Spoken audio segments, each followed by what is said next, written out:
오늘 하나님께서 우리에게 주시는 말씀은 시편 91편 1절로 3절까지의 말씀입니다. 시편 91편 1절로 3절까지의 말씀.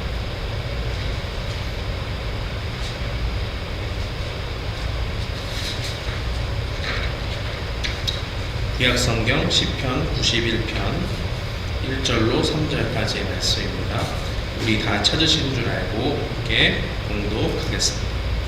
지존자의 은밀한 곳에 거주하며 전능자의 그늘 아래 사는 자여, 나는 여호와를 향하여 말하기를 그는 나의 피난처요 나의 요새요 내가 의뢰하는 하나님이라 하리니, 이는 그가 너를 새 사냥꾼의 올무에서와 심한 전염병에서 건지실 것임이로다. 아멘.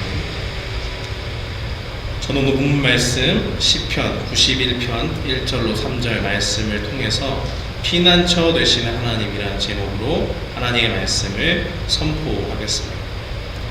우리는 때때로 우리가 예상하지 못한 어려운 상황에 처할 때가 있습니다. 사랑하는 사람이, 소중한 사람들이 불의의 사고를 당하게 되거나 누구도 예측할 수 없는 천재지변으로 순식간에 살던 집과 그 마을이 폐허가 되는 그러한 일들이 바로 그렇습니다. 이런 순간에 일상생활은 마비가 되거나 어느 정도 제약이 생기게 되고, 우리는 그 불편한 시간들을 어쩔 수 없이 견뎌 나가야만 하는 일에 직면하게 됩니다. 이와 같이 예상하지 못한 일 중에 하나가 바로 우리가 지금 겪고 있는 코로나 바이러스의 등장입니다. 치사율은 그렇게 높지 않지만 전염성이 높아서 이 바이러스로 인해서 한 지역에서 비록 이것이 생겨나게 됐지만 여러 나라의 사람들이 지금 고통을 받고 있고 계속적으로 그 가운데서 불안에 떨면서 하는 그런 상황들이 지금 현재 상황인 것이죠. 우리가 살고 있는 미국의 일리노이 주도 이와 같은 문제로 인해서 이 바이러스의 감염이 확산되는 것을 막기 위해서 지난 금요일에 스테이 앳 홈 명령을 내렸고, 그로 인해서 우리 교회도 영향을 받아서 지금 이렇게 온라인으로 예배를 드리고 있는 것입니다. 우리는 결코 예상하지 못한 전염병 하나로 삶에 많은 제약이 지금 걸려있는 상태고, 이 가운데 어떤 사람들은 겁을 먹고 두려워하는 사람도 생겨서 많은 생필품들을 그로서리 스토어에 가서 사재기를 하는 그런 현상도 나타나고 있지요. 이것은 많은 사람들이 이 질병에 대해서 두려워하고 얼마나 무서워하는지를 보여주는 현상입니다. 이와 같은 불안이 엄습하고 있는 이 어려운 시기에서 우리 신자들은 이 불안한 상황 가운데 어떻게 신앙적으로 이 상황들을 잘 견뎌 나가면서 나아갈 수가 있을까요? 바로 오늘 시편 91편의 기자가 고백하는 내용들을 보면 우리에게 어떻게 신자들이 어려운 상황들을 이겨낼 수 있는지를 잘 알려주고 있습니다. 시편 91편은 우리가 믿는 하나님은 우리의 피난처가 되신다라고 이렇게 선포하고 있습니다. 우리가 일반적으로 피난처라고 이야기할 때는 어떤 일반 집에 들어갔다고 해서 거기를 피난처라고 그렇게 이야기하지 않죠. 화려한 궁전 같은 곳에 들어갔다고 해서 그것을 피난처라고 얘기하는 것도 아니고, 아주 큰 고층 건물 안에 들어갔다고 해서 그것을 피난처라고 무조건 이야기하지 않습니다. 그러면 어떤 곳이 정말 피난처냐? 다른 건물들보다도 외벽도 두껍고 안에 이렇게 구조물도 튼튼해서 그 안에 들어간 사람이 다른 어떤 건물들보다 든든하게 그 안에서 안심하고 살 수 있도록 만들어진 그러한 튼튼한 건물을 바로 피난처가 되는 곳이다라고 이렇게 이야기를 할 수가 있죠. 사람들이 확실하게 안전하게 어떤 위협으로부터 보호받을 수 있는 곳, 그곳이 바로 피난처입니다. 시편 기자는 오늘 우리에게 하나님이 우리에게 피난처가 되신다고 말하고 있습니다. 온 세계가 질병의 위험 속에서 두려움에 떨고 있는 이 시기에 하나님이 우리의 피난처가 되시고, 그 하나님을 피난처 삼아서 우리가 그분께 피하라고 말하고 있는 것입니다. 그렇다면 우리 하나님은 정말 피난처로 삼기에 합당하신 분일까요? 그 대답 역시 오늘 본문에서 우리가 찾아볼 수가 있습니다. 시편 91편은 우리에게 하나님이 어떠한 분인지를 가르쳐 주면서 이 질문에 답을 하고 있지요. 1절 말씀에 보니까 하나님은 지존자요 전능자라고 이렇게 표현을 합니다. 말씀을 읽어보면 지존자의 은밀한 곳에 거주하며 전능자의 그늘 아래 사는 자여 이렇게 이야기를 하죠. 여기서 말하는 지존자라는 것이 무엇입니까? 이게 본래의 뜻은 most high, 가장 높은 곳에 계신 분이라는 것이죠. 하나님은 우리와 다르게 창조된 피조물이 아니고요, 스스로 계신 분입니다. 그리고 이 세상을 창조하시고 만물을 가장 높은 곳에서 다스리시는 하나님이 되시는 것이죠. 그러니까 하나님께서 우리와 동등한 존재일 수 없고 우리보다 더 높은 차원의 하나님의 존재라는 것을 분명히 성경이 이야기하는 것입니다. 그렇기 때문에 우리보다 더 높으신 그 지존자가 바로 우리의 피난처로 삼기에 합당하다는 것이죠. 우리와는 비교할 수 없는 탁월하고 월등한 존재, 바로 그분이 하나님이라는 겁니다. 또 전능자라고 하는 것은 무엇입니까?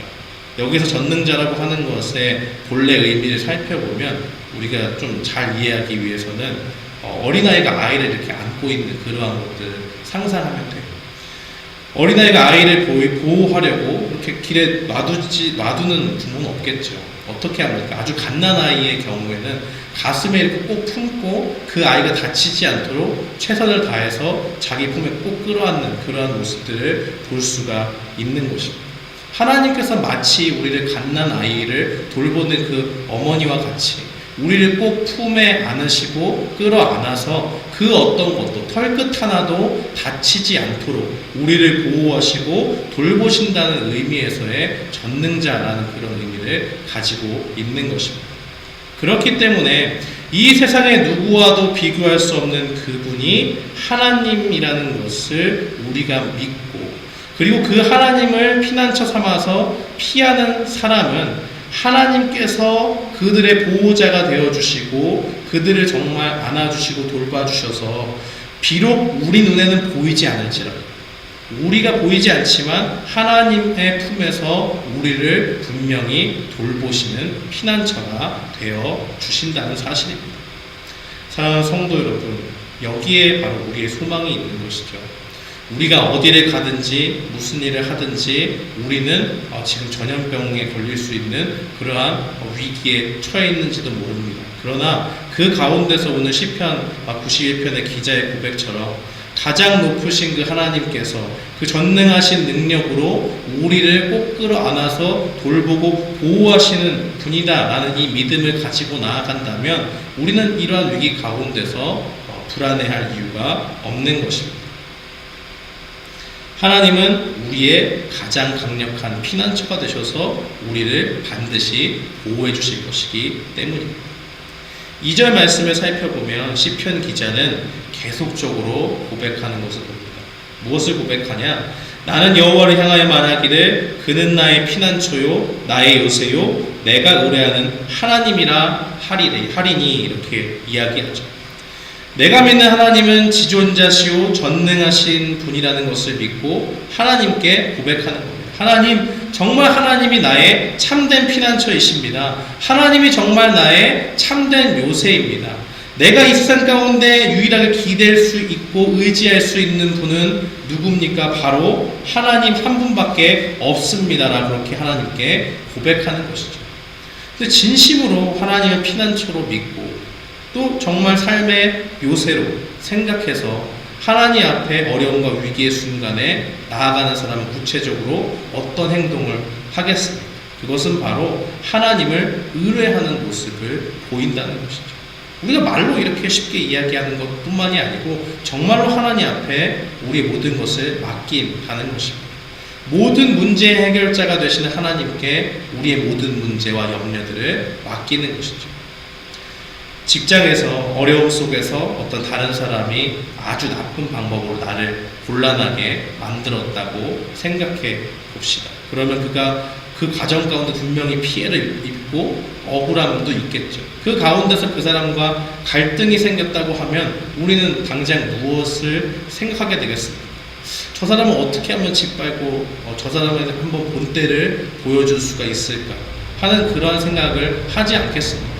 주변에 있는 사람도 이야기하겠죠. 이런 방법을 동원해서 저 사람을 곤란에 빠뜨려서 정말 코를 납작하게 해줘야 된다. 그러면 이 회사에서 아무도 너를 건들거나 그렇게 하지 않을 것이다 라고 이렇게 조언할 수가 있겠죠. 어찌 보면 이것보다 더 현명한 방법이 없어 보이지 않습니까? 그러나 하나님께 피하는 사람은 이러한 방법을 의도적으로 배제하고 사용하지도 않습니다. 왜 그렇습니까? 바보라서 그러는 것이 아니고 악을 악으로 갚는 것은 하나님의 뜻이 아니기 때문에 그렇습니다. 오히려 그 사람을 위해서 복을 빌고 그런 악한 방법을 사용하지 않는 사람이 되기를 위해서 기도해 주는 그 영혼을 내가 신뢰하는 그 하나님께서 변화시켜 주시기를 기도하고 맡기는 것, 바로 이것이 참된 신앙인의 모습이요 주님을 의뢰하는 사람인 것입니다. 사실 저를 포함해서 많은 사람들이 이 부분을 놓치고 살 때가 많습니다. 우리가 날마다의 겪는 어려움들 속에서 하나님께 우리는 모든 것을 맡겨야 한다는 것을 모르지 않습니다. 이미 알고 있어요. 그렇지만 그것을 알면서도 실상은 하나님보다 내가 앞서서 행할 때가 많고 내 마음과 내 뜻대로 모든 것을 행할 때가 있습니다. 분명히 피난처와 요새가 있음에도 불구하고 우리는 우리의 짧은 생각과 연약함 때문에 나의 생각과 지혜를 짜내서 그것으로 피난처를 삼고 요새를 삼으면 난공불락의 요새를 쌓을 수 있다고 하는 생각을 하는 것입니다.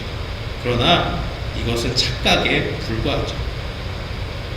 우리가 스포츠를 이렇게 보면 잘하는 선수를 이렇게 뽑잖아요. 근데 뽑을 때 그 기준을 살펴보면 실수를 아예 하지 않는 선수를 찾지 않습니다. 왜 그러냐면 누구나 다 실수할 수 있기 때문에 그래요. 다만 어떤 선수가 잘한다고 할 때는 그 선수의 실수할 확률이 조금 다른 사람들보다 적을 뿐이지 사람이라는 것은 실수가 없을 수가 없습니다. 빈틈이 없어 보이는 수비수도 한순간의 실수로 실점을 할 수가 있는 것이고 공격을 잘하는 공격수도 매번 잘 넣던 위치에서 슛을 쏜다고 할지라도 컨디션이 안 좋으면 잘 못 넣고 할 수 있는 그런 실수를 할 수 있는 것이죠. 모든 사람에게나 누구에게나 약점은 존재하고 빈틈은 존재한다는 것입니다. 우리가 연구해서 전략을 짜고 밤새워 고민해서 이렇게 짜낸 지혜도 작은 것 하나를 우리가 실수로 놓치게 되면 모든 것이 물거품이 되는 아무것도 쓸모없는 그러한 대비책이 될 수 있다는 것입니다. 인간의 모든 계책과 모든 방편들은 다 이렇게 연약하고 완벽한 대책이 될 수가 없습니다. 그러므로 어려움과 위기 상황에서 우리에게 가장 좋은 현실적인 대안은 무엇이냐? 바로 전능하신 하나님께 우리의 모든 것을 의뢰하고 나아가는 겁니다. 다니엘서 4장 3절에 보면 다니엘이 섬기던 이 바벨론 왕 느부갓네살 왕이 하나님을 찬양하면서 이렇게 고백하는 것을 볼 수가 있습니다.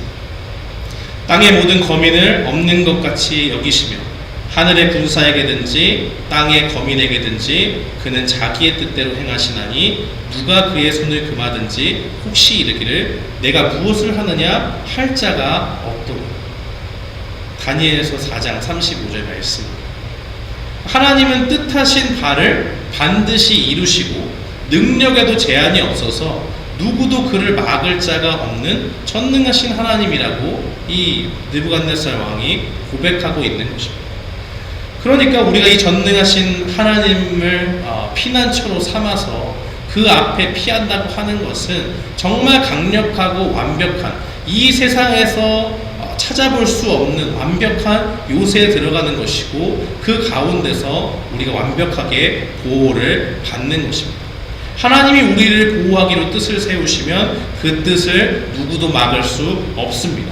어떤 위험과 근심도 우리를 위협할 수 없습니다.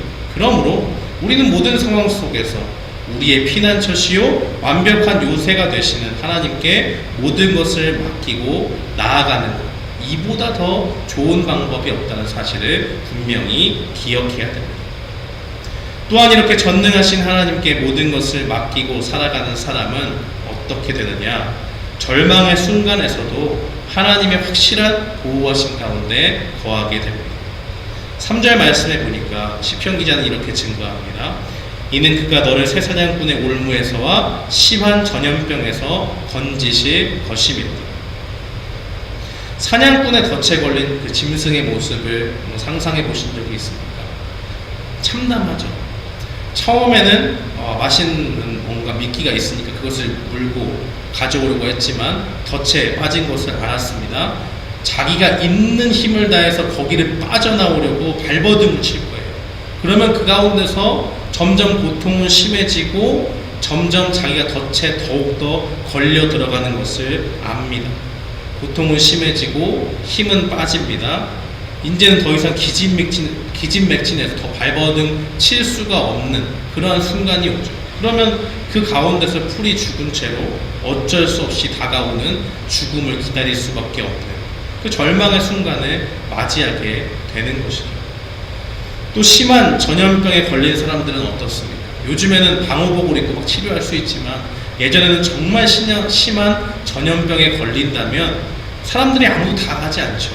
의사도 그 앞에 가기를 주저합니다. 왜요? 잘못 걸리면 자기도 걸려서 죽을 수 있으니까. 치료해 주어야 할 의사도 자신에게 두려워서 다가오지 않습니다. 자기와 늘 함께 있던 형제도 자매도 그 죽음의 무서움 가운데서 다 떠나갑니다. 부모님도 그렇고요. 그러니까 그 모든 관계들을 다 잃고 그 자신만 홀로 쓸쓸히 남겨지는 그 가운데서 공포를 느끼면서 절망적인 상황을 맞이할 수밖에 없는 것이죠. 그런데 이 상황에서 하나님께서 우리에게 어떻게 하신다고 말씀하십니다. 정말 하나님을 피난처로 삼는 그들에게는 그가 너를 건지실 것이미로다 그렇게 이야기합니다. 모두가 절망이라고 생각하는 그때에 우리가 그 상황에서 건져주실 분은 하나님 한 분밖에 없다는 것을 오늘 시편 기자가 말해주고 있는 것입니다. 사랑하는 성도 여러분, 지금 우리는 예측할 수 없는 전염병의 등장으로 많은 사람들이 불안했던 상황과 그 속에서 이렇게 염려를 하면서 살고 있습니다. 우리는 왜 이렇게 갑작스럽게 전염병이 등장하게 되었는지, 이것이 왜 이렇게 많은 사람에게 염려를 주게 되었는지 알지 못합니다. 우리는 하나님이 어떤 생각을 가지고 계신지 알지 못할 때가 너무나 많이 있습니다. 우리는 하나님의 지혜에 미칠 수 없는 존재이기에 우리가 그분의 생각을 다 이해할 수 없다는 것을 인정해야 됩니다. 다만 이 상황 가운데서 우리가 할 수 있는 것은 우리가 비록 모든 것을 다 이해할 수는 없다고 해도 하나님은 여전히 우리의 피난처요 가장 강력한 요새가 되셔서 우리를 지켜주실 수 있다는 겁니다. 이 믿음을 가지고 하나님께 나아갈 때 하나님은 시편 기자에게 말씀하신 것처럼 우리에게 이렇게 응답해 주실 것입니다. 시편 91편 14절에서 16절 말씀입니다. 하나님이 이르시되 그가 나를 사랑한즉 내가 그를 건지리라. 그가 내 이름을 안즉 내가 그를 높이리라. 그가 내게 간구하리니 내가 그에게 응답하리라. 그들이 환난 당할 때에 내가 그와 함께하여 그를 건지고 영화롭게 하리라.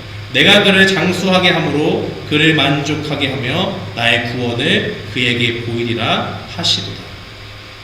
하나님이 그에게 이르시되, 정말 하나님을 시편 기자와 이 91편 기자와 같이 하나님을 피난처로 삼는 자에게 하나님이 응답하시겠고 환난 당할 때 그들과 함께 하시고 그들에게 구원을 베풀어 주신다는 것. 사랑하는 성도 여러분, 오늘 말씀을 맺겠습니다. 오늘 시편 46편 1절의 말씀을 보면 하나님은 우리의 피난처가 되시고 힘이시니 환난 중에 만날 큰 도움이 된다라고 그렇게 말씀하십니다. 당분간 계속될지 모르는 이 어려움의 시기 속에서 오늘 말씀처럼 전능하신 하나님께서 우리의 굳건한 피난처가 되심을 믿음으로 고백하며 사는 우리가 되기를 바랍니다. 이 믿음 가운데서 하나님의 돌보심을 경험하는 우리 모두가 되기를 주님의 이름으로 축원합니다. 아멘.